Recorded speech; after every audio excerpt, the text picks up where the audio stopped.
Hi, my name is Gemma and hello, I really need to get better at intros. Anyway, today I thought I would talk about standalones that aren't getting much attention or that are just so great that I need to hype them up even more. So without further ado, here are my top 10 favourite standalones. This is in no particular order either. Yeah. The first one is The Art of Racing in the Rain by Garth Stein.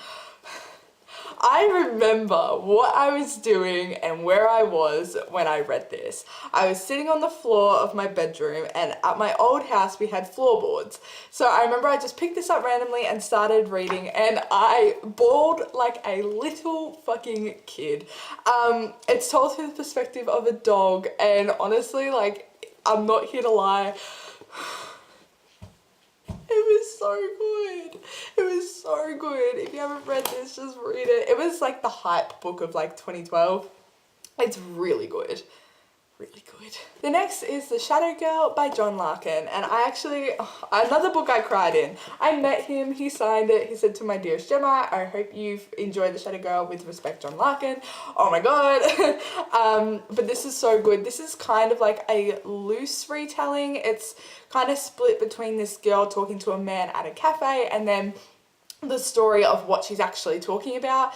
It's very graphic, it's very, it shows a lot of abuse, which is very confronting, but honestly, it is so beautifully written, and I cried at like the smallest things because this book literally just like shocks your brain so much. Seriously, read this if you haven't, because it is so good and a book that I have never seen outside of my own bookshelf.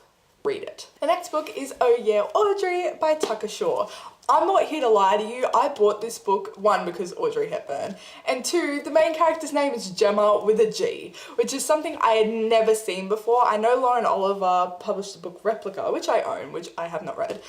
One of her characters is Gemma with a G as well, but I've never seen before I bought this Gemma with a G, so as soon as I saw it, I bought it. It was so good.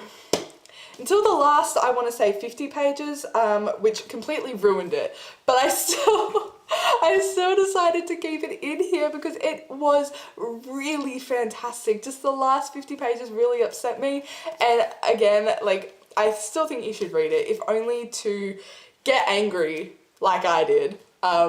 It was really good. The next book is Afterworlds by Scott Westerfeld. This is one of my all-time favourite books, my favourite Scott Westerfeld book. It is so incredible. I'm not sure, I feel like I've talked about this on my channel. Basically, the black and the white bits are separated between an author and the book that she's writing. Super good, super relatable, LGBT representative. It is just everything you'd want if you're a writer, or even if you just love books. Seriously, I recommend this so much. It's so relatable. Another book I bawled in. Literally, I am not difficult to make cry. Like, literally, like that. Waterworks. It is A Monster Calls by Patrick Ness. The illustrations in this book are like half the reason why I cried, because they are just stunning. I have not seen the movie yet, but I literally cannot wait. This won a shit ton of awards when it first came out. I have no doubts the movie's going to be spectacular. Yeah, I cried like an absolute bitch. Another book that I've talked about on this channel before, it's The Martian by Andy Weir. This is one of my all-time favourite books and movies. I don't like science whatsoever, but this made me want to love science. I mean, I love space so much. So much. NASA, you have my heart, soul and ass, but this was just, oh, so good. And I'm an idiot who picked up the Young Readers edition, so it didn't have like any of the swearing. Like, literally the first line is like, I'm screwed. Screwed. But yeah, it was really good. I really love this book. I feel like it's not a standalone video unless I talk about this book, which literally made everyone shit their pants when the movie came out. It was Gone Girl by Gillian Flynn. Gillian, I don't fucking know. But when the movie came out, everybody was reading this, and I waited because I am a little bitch who doesn't like to follow the hype. And so I read this like not too long ago actually, and I read it in like a day. It was so good, so gripping. I love it / hate it when authors can make you flip-flop. between who you love and who you hate. This book did it to me so many times. I'm like, why are my emotions so easily manipulated by Gillian Flynn? This is another shameless plug because I got to meet this author as well.